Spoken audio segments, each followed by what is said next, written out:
are listening to the Healthy Families Rule podcast, hosted by health coach Heather, master health coach and wellness educator specializing in family health.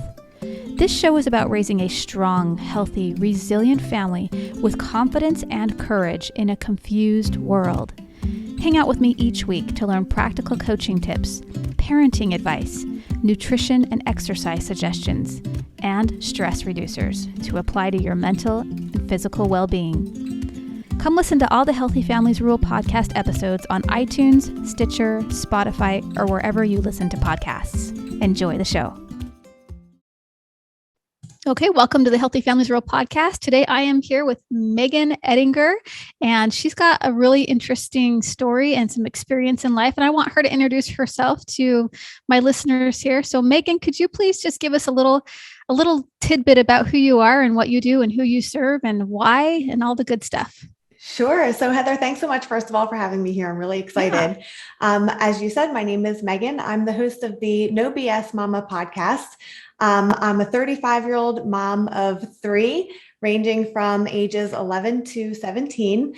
I had my first child when I was just 18 years old and wrapped everything up by the time I was 23. So a very young mom. In that time, I experienced, a lot of isolation and loneliness, imposter syndrome, postpartum depression, all of those types of things. And I felt really alone because these aren't things that people are talking about it more now, but 17 years ago, people were not as open, and I didn't have as much access to social media. And so now it is my mission in life with the podcast to make sure that we're having raw, open, honest conversations about all things motherhood, the good, the bad, and the ugly, so that no mom ever feels left alone. Oh my gosh, that's amazing. And it sounds like this would totally serve my listeners because most of my listeners are moms and they're having similar struggles as you, but they may not have the experience of having three kids by the age of 23. How was that? That was very scary. Obviously, with the first one, my then boyfriend, my now husband, and I found out that we were pregnant halfway through our senior year, or actually, I guess, kind of in the beginning of senior year, like fall of senior year. So we were in the middle of, applying for colleges, figuring out what we were going to do with the next step of life. And then everything was kind of, put to a halt because our plans had to change drastically. We had to tell our parents. We didn't know how that was going to go. We didn't know where we were going to live, all of those types of things. We were very, very lucky to have a fabulous support system. Our families were both super, super supportive. And so that's another thing that eventually I would love to get to. I would love to provide support to teen moms out there that don't have access to that kind of support. And you mentioned the isolation bit about being a young mom, a teenage mom. Can you tell us a little bit about that? Because this might be something we have some listeners in on that might be going through something similar or know somebody who is. And it's a scary time, right? To be a teen mom and figuring out college and all of that. How did you get through those years? Yeah. So again, we're talking 2004. So there definitely was no smartphone. There was very little social media, but I wasn't really active on any of the platforms back then. All of my friends had left for college. My immediate family, my mom and all my siblings had moved to a different state. And I was, with Drew and his family in their house now. And I was experiencing postpartum depression. At the time, I either didn't know it or I was, not open to talking about it. You go to your 6-week appointment and your doctor runs you through the checklist. Like, do you feel like this? Yes or no. And it's a very quick conversation. And so I thought, all new moms are tired. All new moms don't want to get up and get dressed every day. All new moms, experience these things. This is motherhood. It's kind of shitty these, first couple months, maybe even first couple years. And I just accepted that that's what my life was like now. But when people would ask, how are you? Oh, I'm great. Because that was the acceptable response. No one wants to hear like, oh, I cry at night while my baby cries because I don't know what to do with him. And so, yeah, it was super isolating, very lonely. And on top of it, because I had to pretend like everything was great, it was even more isolating. Yeah, it really takes away from like all of your dreams and plans and who you really want to be in life and even show up as. And we love being moms, right? Like Mm-hmm. that's a beautiful thing, but at the same time, being even that young, even when you're not that young, postpartum depression is a big deal. It's a big thing that many people suffer from, and they don't dare talk about it. They don't Mm-hmm. dare mention the good and the bad and the ugly that comes with having a child and what your hormones are doing and the chemical imbalances in our bodies and things like that. So were you able to come out of that postpartum depression? Like, or did it happen with every kid that you had? What happened there? Yeah, so luckily for me, I was able to get myself out of that. Back then, I called it a funk. I first recognized it when I was on a long drive. I'm one that, when I'm in the car, I like to have the windows down, music blasting, having fun, even though I'm by myself type of thing. And I was on this long car ride and I was driving just in silence. And about an hour in, I was like, what is going on? This is not you. And so I turned the music on and I turned it up and I got to singing. And then from there, I just kept taking more steps. Like every time I noticed something that was outside of my normal behavior, I made a shift to correct it. And at the time, that was enough. I did experience other versions of postpartum depression with my other two as well. But I really hit a severe depression that I could not get myself out of during the pandemic recently. And that was a very, very scary place to be because I felt like it came out of nowhere. I didn't see the warning signs because I wasn't super familiar with them. And it came to a point that, I almost lost my family over it.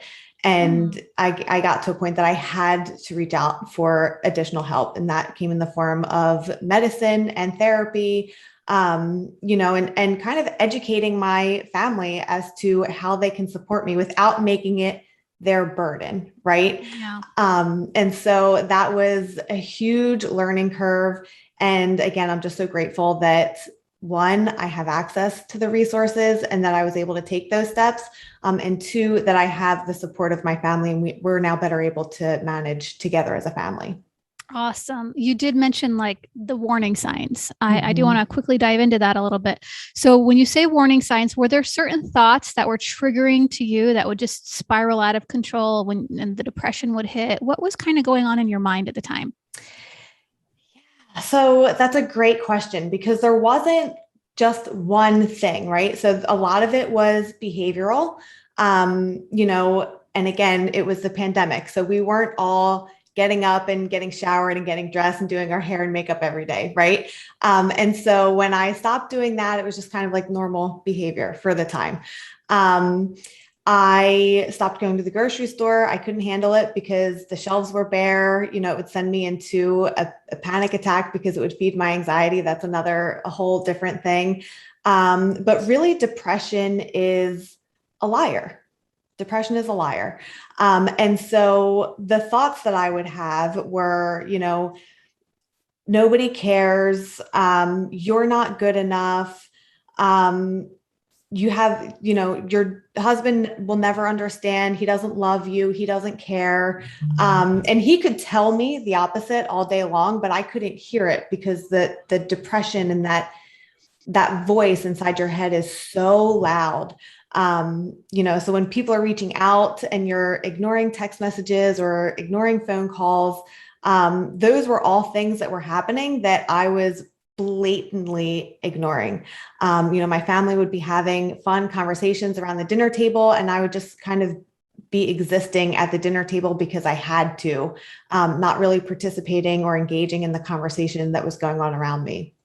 Okay. So it sounds like when you stop kind of you ignore your life and the people in your life and maybe you're more stagnant, it kind of has this breeding ground for more feelings of depression that Mm-hmm. come. So Mm-hmm. those are really great to kind of look for in yourself when I'm going to get triggered if I see a shelf that's bare in the grocery store or something, right? How do we then, knowing we're coming into a situation, deal with these things and not spiral into depression? That's something. Do you have any thoughts on that? Yeah. So again, first and foremost, if you are experiencing any kind of depression, I'm in no way an expert on this. I can only speak from my own experience. So I would definitely recommend you reach out to a mental health professional.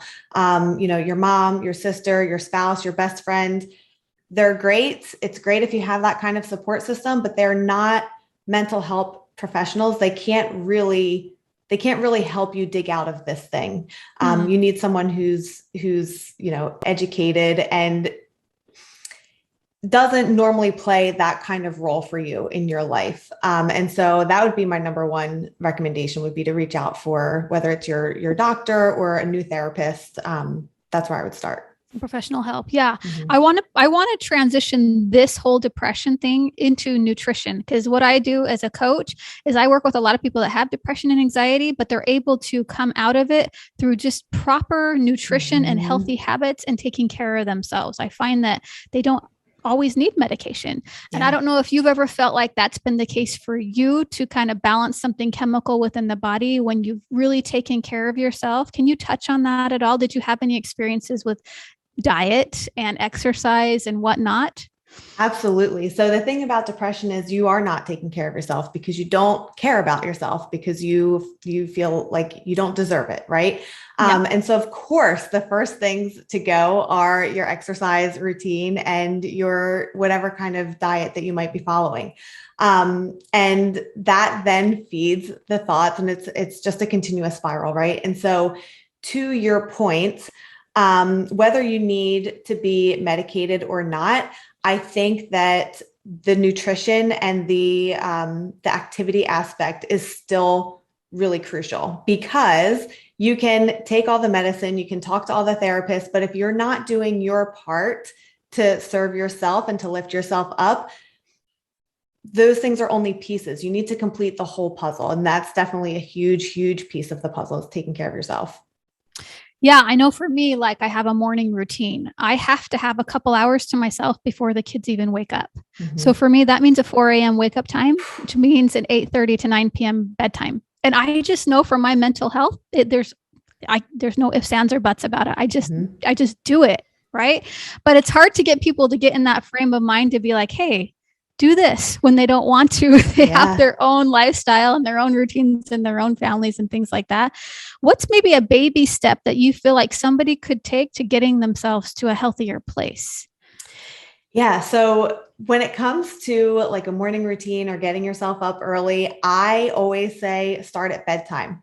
Right. There's no chance in hell you're going to wake up at 4 o'clock in the morning if you're up until midnight. Right. Yeah. And so the first thing that I did was I just tell my kids, listen, mommy turns into a pumpkin at this time. So get whatever it is you need from me before now. And do not come into my bedroom unless the house is literally on fire. If you don't get to me before I turn into a pumpkin, then it's got to wait until tomorrow.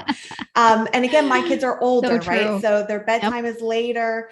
They like to just like hang out at night, which is great for them and their dad. Like they're all a bunch of night owls, and I can get sucked into that. But then to your point, I'm dragging the next day because I'm not getting up. I'm not taking care of myself. And it's because I've given too much of myself the day before, right? So I think it really starts with that solid nighttime routine.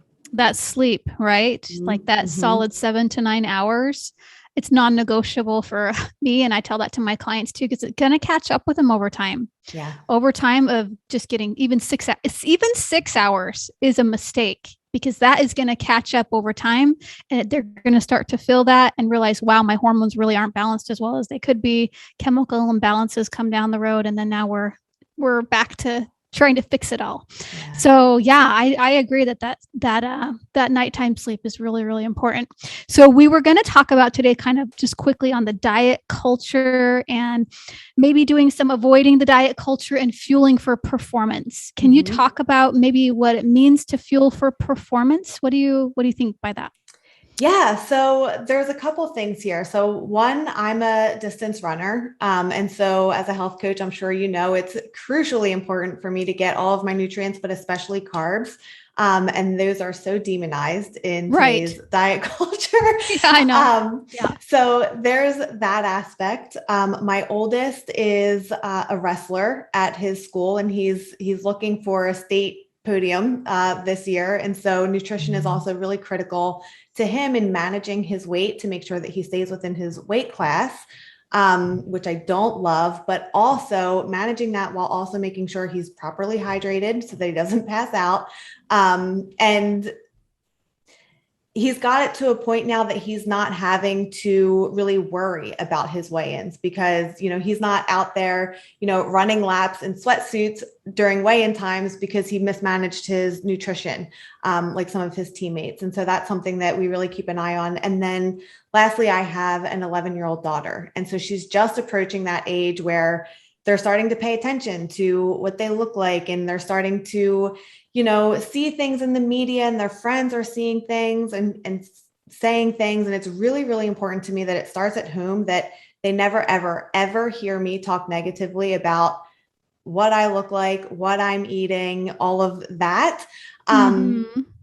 And then additionally, just making sure that they know that, they have to eat, they're athletes, they have to eat. So Right. whether, I don't care if your friend Sally Sue says that, you shouldn't eat carbs and you shouldn't eat butter and whatever the fad is this week, I don't care what she said. We know what fuels your body, and how you feel. You pay attention to how you feel, right? So if you're on the soccer field after you've had a donut for breakfast and a Pop-Tart, you probably don't feel that great. You probably didn't have your best game. But if for breakfast you had a bagel with cream cheese and an apple instead, you probably had a better game. And so we have those conversations, and I allow them to make, the mistakes nutrition wise so that they can see that for themselves and they know it. And so that way we're not having these conversations like, oh, don't eat that. You can't eat that, because then that only makes them want that thing even more. Right. Mm-hmm. Yeah.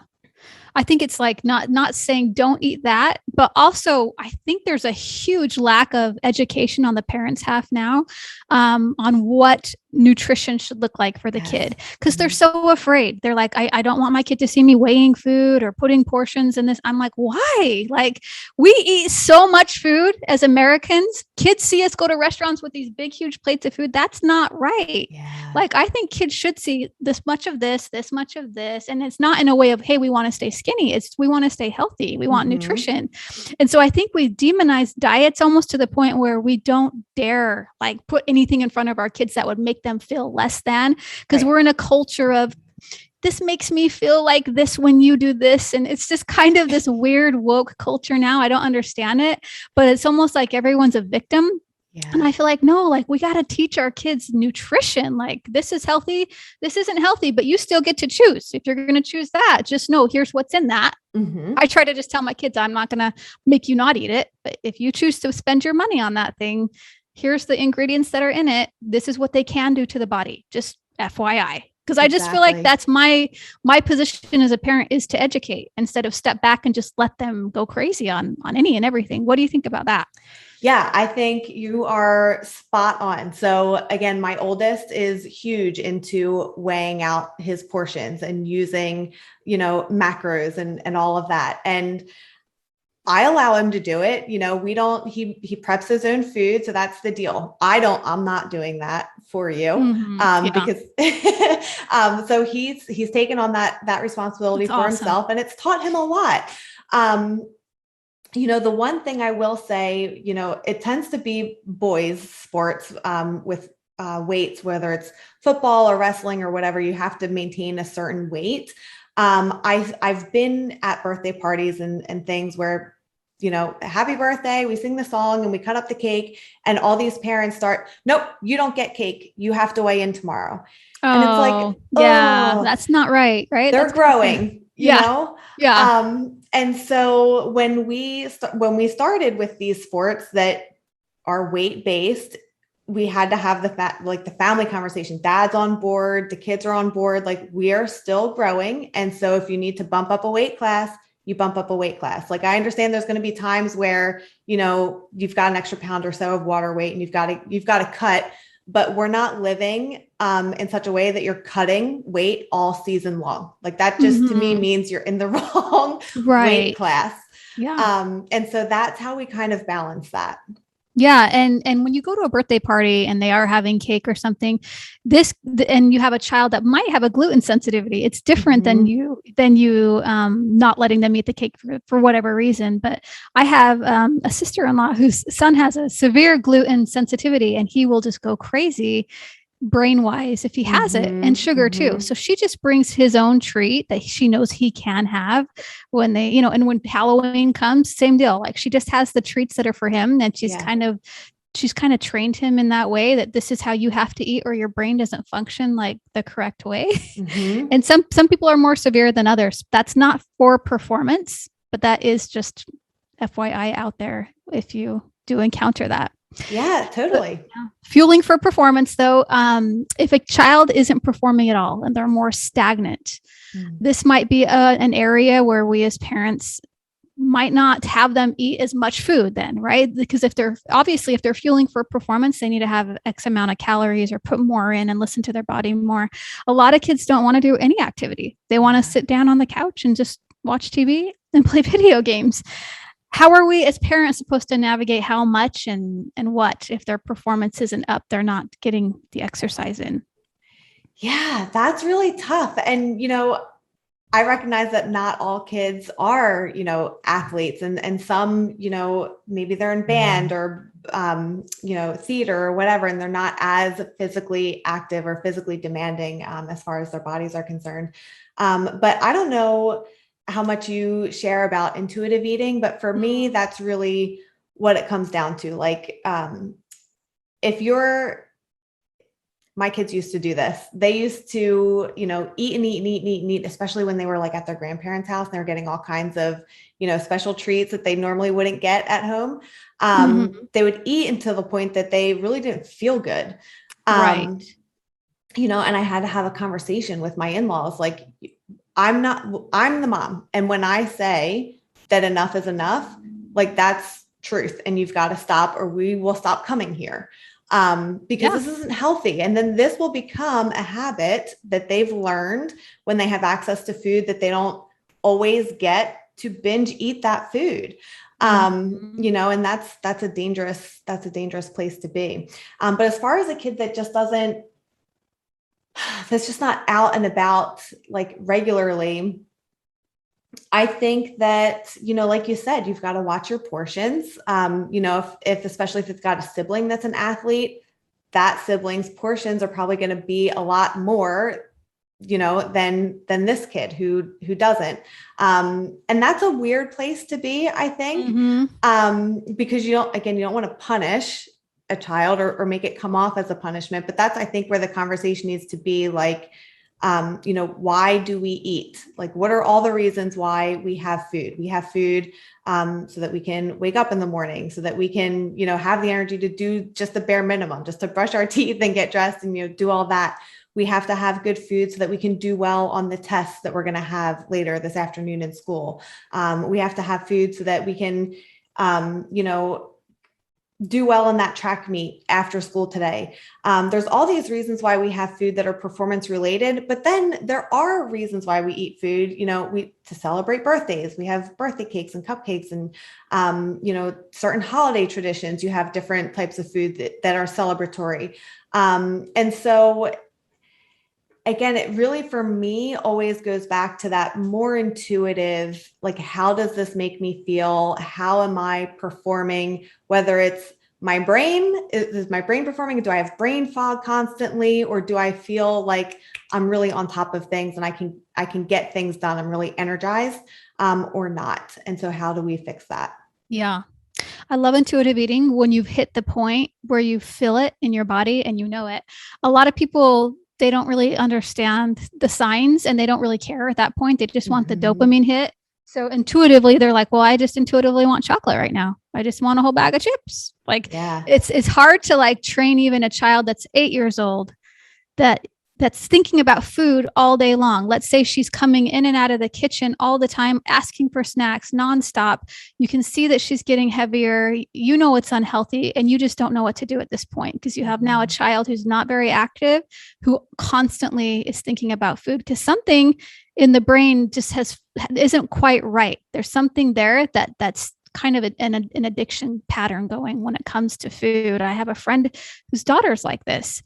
And, she asked me, she's like, what should I do? I put in locks on the freezers and things like that, and it's tough. It's tough to know. And I say, well, she's a little bit young right now to really expect too much of her. The best thing you can do is to be an example yourself of health and to just educate that health.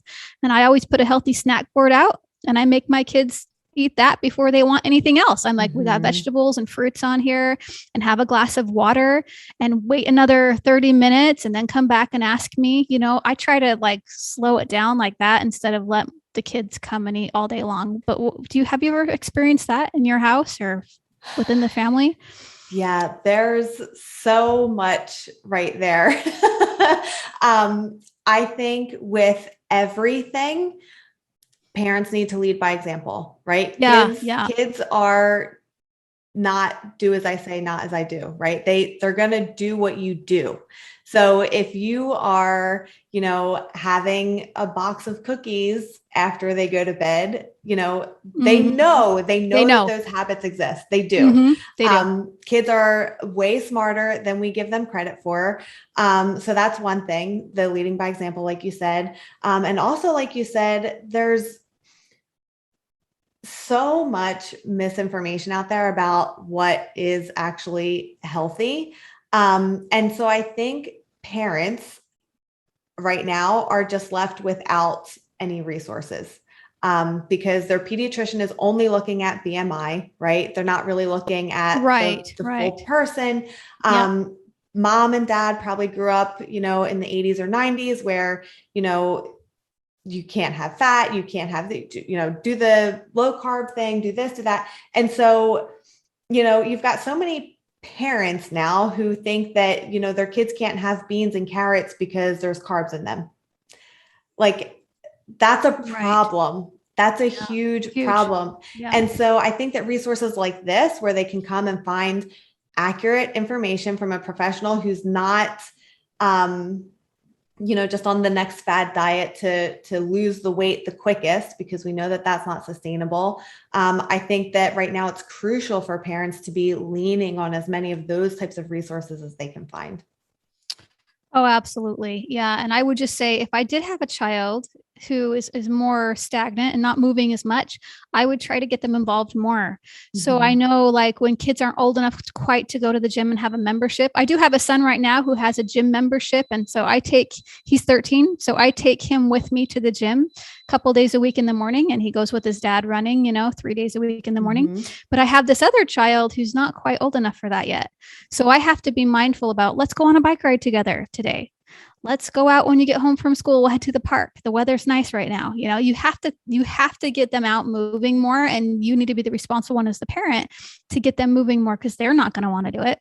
Yeah. And they're not responsible that's what for parents themselves. Don't want to hear. They don't want to hear that you have to be an active participant in this, right? That's right. Yeah. And I think something as simple as a walk after dinner or after school or whenever you can fit it into your schedule, it's such important time, because you'll find that your kids will share a lot of information with you on those walks that you wouldn't otherwise have access to. So not only are you getting outside and getting fresh air, which is great for your mind, body, and soul, not only are you getting in that exercise, which is great for your mind, body, and soul, but you're also connecting on this emotional level that otherwise you would be watching TV, they would be over playing video games, and you would miss out on all of these incredible conversations. And they'll share problems that you didn't know about. They'll share things that they're excited about that you would never know about.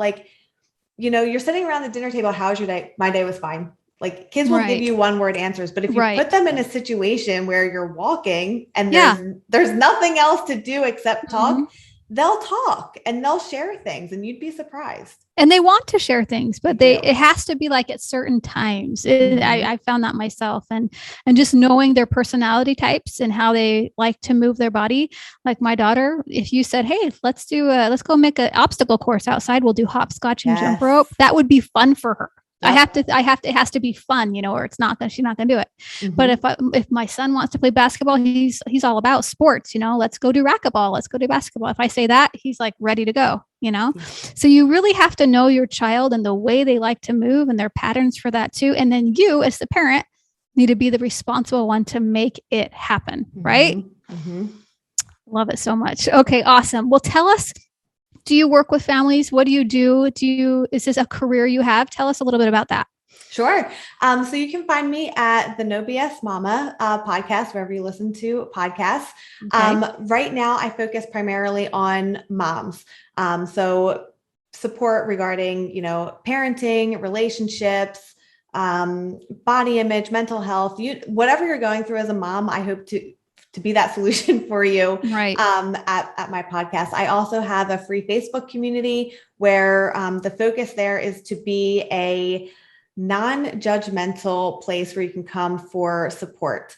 We're all privy to the Facebook mom groups where, someone will post something and all the perfect Peggies will jump in and tell her all the reasons why she was wrong or why she shouldn't have done something a certain way. And it just makes you feel even worse, right, than you did in the first place. And so This is a place where I hope that none of that will happen. And so, my goal, like I said in the beginning, is just to keep these moms connected and keep it so that they don't feel like they have to go through any of this alone. Okay. So first of all, the name of your podcast is No BS Mama. Yep. The No BS Mama. Not .com. Is that a website too? Or is that just, no, I don't have a website yet. Just the podcast. No BS Mama. Okay. Yep. And your Instagram is Megan.Edingger. That's my name. Okay. Yep. We'll put that in the show notes, guys, so you know how to spell that. Perfect. And that would be awesome. Okay, cool. If you could leave my listeners then with just one piece of advice, where would you tell them to start? What would you tell them to do? I would tell them to ask for help. So no matter what you're dealing with, whether it's the mental health, whether it's, the child who eats until she gets sick or whatever it is, whatever question you have about where you're at right now, find a professional and ask for help. Do not be embarrassed. Do not feel like a bad mom. Do not feel weak or ashamed or any of those things. Just ask for help. You'll be better off. Your kids will be better off. Everyone will be better off. I promise. Oh, I love it. So good. All right, Megan, thank you so much for coming on the podcast today. We really appreciate it. Thanks for all the value you've given my listeners today. Yeah. Thanks so much, Heather. This is awesome. Okay. Hey, if you enjoyed this podcast, you have to come check out my coaching and all I have to offer. Whether you're trying to lose weight, get the kids healthier, overcome hard challenges in your life, or just need some support, I'd love to be your coach. I'm going to help you take all this material I teach here on the podcast, on this YouTube channel, and apply it to your life. So come on over to healthcoachheather.com to learn more.